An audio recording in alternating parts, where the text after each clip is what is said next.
What's up, Average Dad fans? Welcome back to another video. And yes, the Android or Google or Pixel 15 Pro Max. I've been using this for 72-ish hours, and I think calling this the 15 Pro Max of Androids is one of the biggest compliments you can give it. Here's a few reasons why.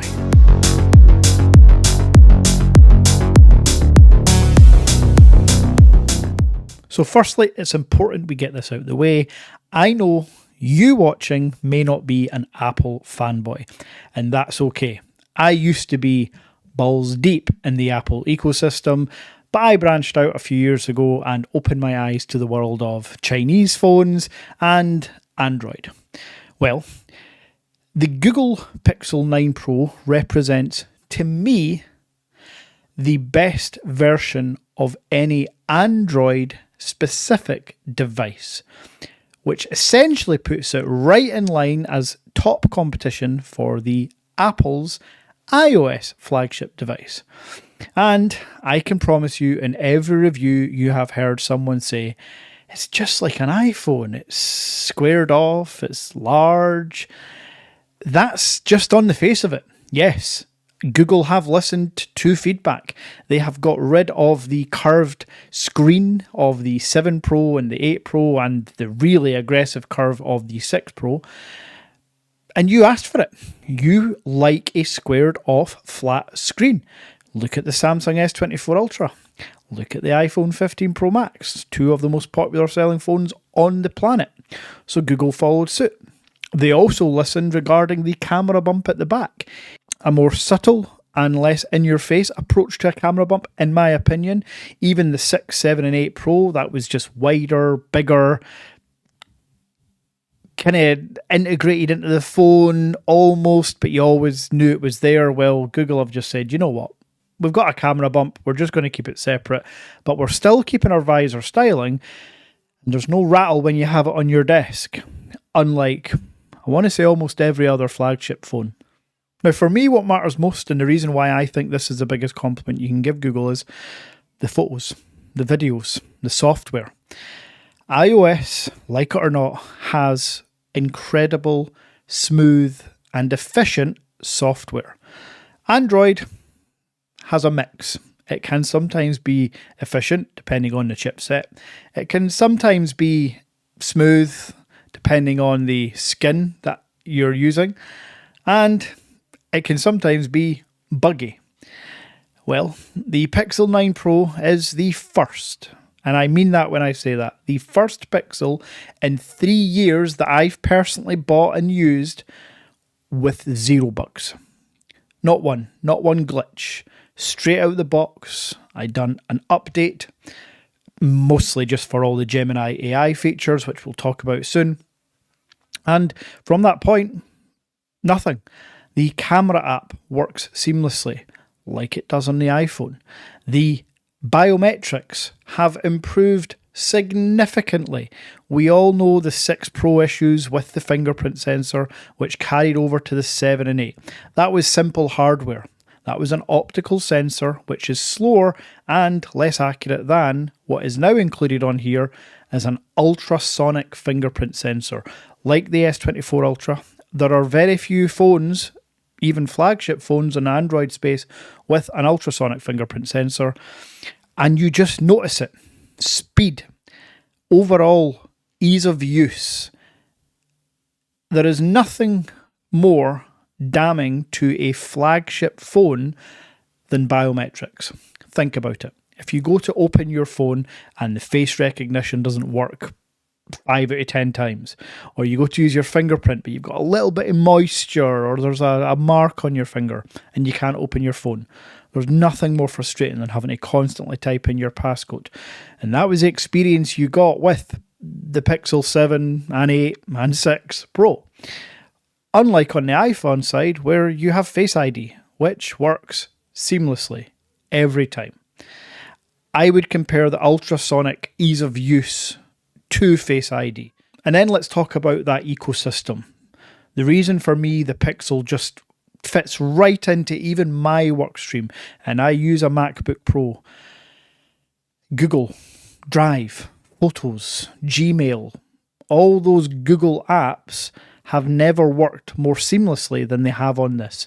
As soon as I snap a photo or video, it's in Google Photos, I download it, and it's straight on my laptop, ready to be transported into Final Cut Pro to make this very video.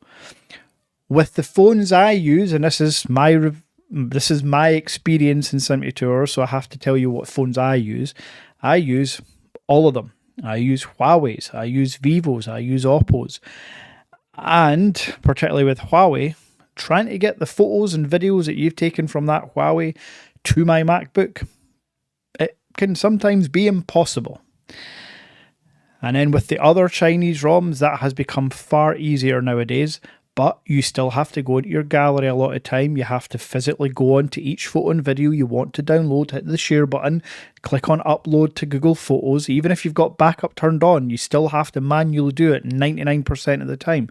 However, on here, as soon as it's taken with backup on, it's straight on my Google Photos cloud. That to me saves minutes per day, which can lead to hours per month and many hours per year.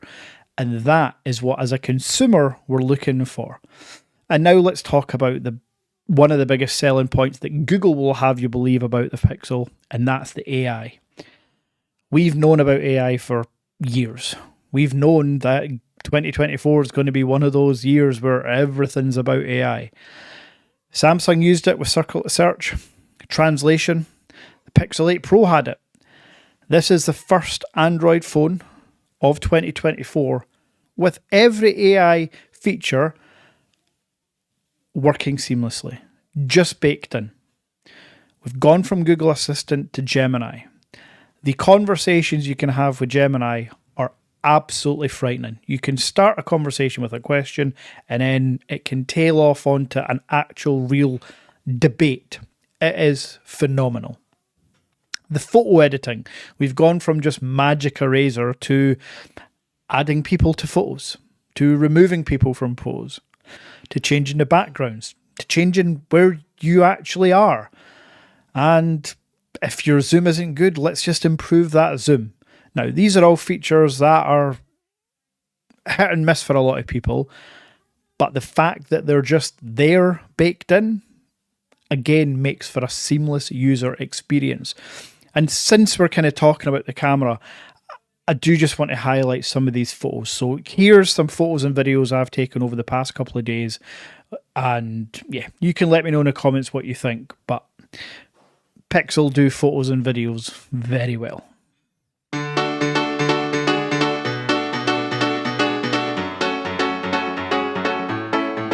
You never spoke a single word of love, but I know this.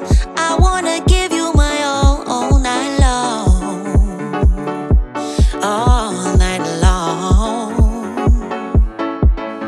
I don't know the softness of your kiss, but I imagine in every dream I dream all night long, all night long.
Now, the other reason I believe that the Pixel being compared to the 15 Pro Max is a huge compliment is because Google's not trying so hard that they have to throw everything in your face.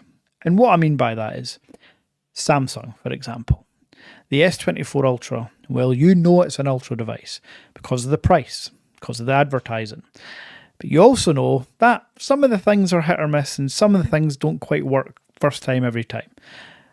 And I would imagine that most of you know that that S Pen built into your S24 Ultra is nothing but an ornament. Sat inside that phone 99% of the year. Pixel doesn't try to do that. It's not saying it's got the biggest battery, the best cameras, the best software. They're not saying that. They're just quietly doing it. And that's what iPhone does. It just quietly works every time, reliably. The Pixel 9 Pro represents that for Google now. It represents that for Android. Even with the Samsung having a potentially slightly better software experience with One UI. Any viewer of my channel will know that One UI is my favourite Android skin. But this Pixel doesn't really need a skin. It's stock Android, and with all those new features out with AI, you can get AI wallpapers and lock screens and backgrounds and animations, but even just a customization that is now on here, the theming your icons, the theming your wallpapers, theming the whole settings menu, changing the colours. You can customize the Pixel to your heart's content.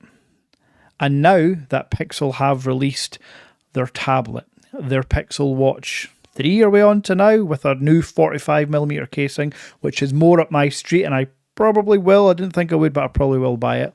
They're starting to get a fully functioning ecosystem like Apple. I am trying my best to be invested in the Samsung ecosystem.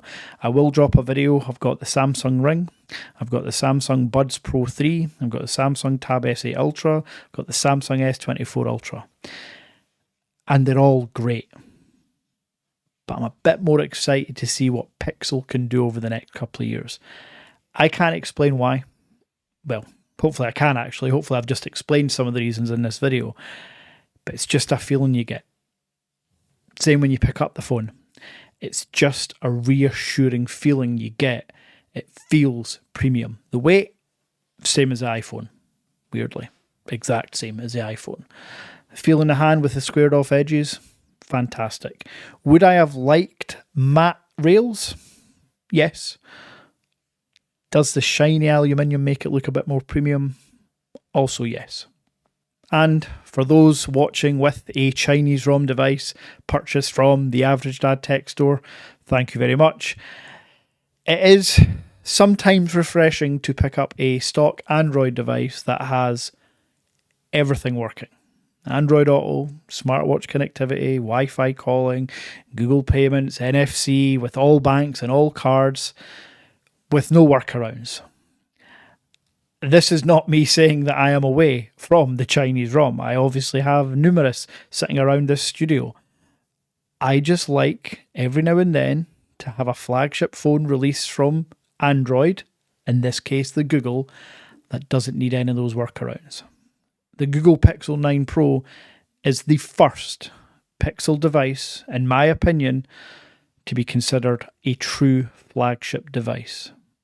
And just to finish off, like the iPhone, doesn't have the biggest battery or the fastest charging, but it does charge fast enough, does have a big enough battery. With the new Tensor G4 chip, like iOS's A17 Bionic, it's really efficient now. Way better than the Tensor G2 and G3. And yes, on Geekbench scores and benchmark scores, you're going to see between 5 and 8% increase in performance and efficiency. That's all fine on paper. But trust me, in real life use, this is the most efficient Pixel device I've ever used. Battery-wise, I've only had it a few days, so it's still learning my uses. Takes about 7 to 10 days for it to be completely set in as to when you wake up, when you charge it, when to only charge to 80%, all the cool software stuff that most flagships do nowadays. So I can't really say definitively this is a great battery, but I can tell you so far it's doing pretty damn well. And then performance-wise, you'll all know I'm not the biggest gamer, but I do love to take videos.